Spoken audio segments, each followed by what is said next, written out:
لبيك اللهم لبيك لبيك لا شريك لك لبيك إن الحمد والنعمة لك والملك لا شريك لك لبيك اللہ۔ یوم الخلیف عرفہ پر مکے کی خواتین کی خانہ کعبہ میں حاضری کی تاریخی روایت قائم ہے جو صدیوں سے چلی آ رہی ہے۔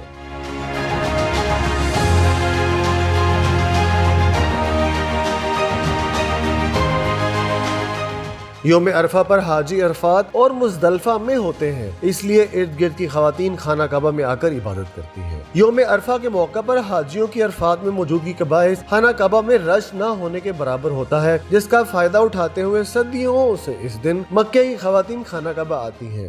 لبیک اللہم لبیک لبیک لا شریک لک لبیک ان الحمد والنعمت لک والملک لا شریک لک۔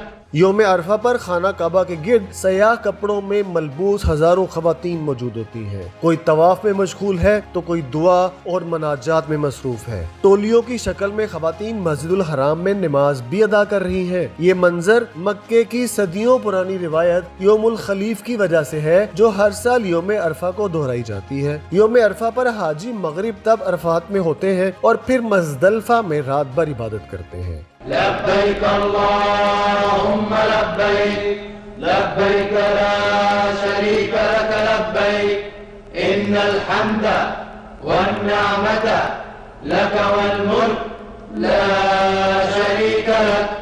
حاجیوں کی غیر حاضری کا فائدہ مکے کے ارد گرد آباد قبائل کی خواتین اٹھاتی ہیں اور خانہ کعبہ چلی آتی ہیں۔ اس روایت کو یوم خلیف کے نام سے جانا جاتا ہے۔ کورونا کے باعث اس روایت پر بھی پابندی لگ گئی تھی۔ خانہ کعبہ میں یوم الخلیف کے موقع پر جذباتی مناظر دیکھنے کو ملتے ہیں اور کئی خواتین فرد جذبات پر قابو نہ رکھتے ہوئے پھوٹ پھوٹ کر رونے لگتی ہیں۔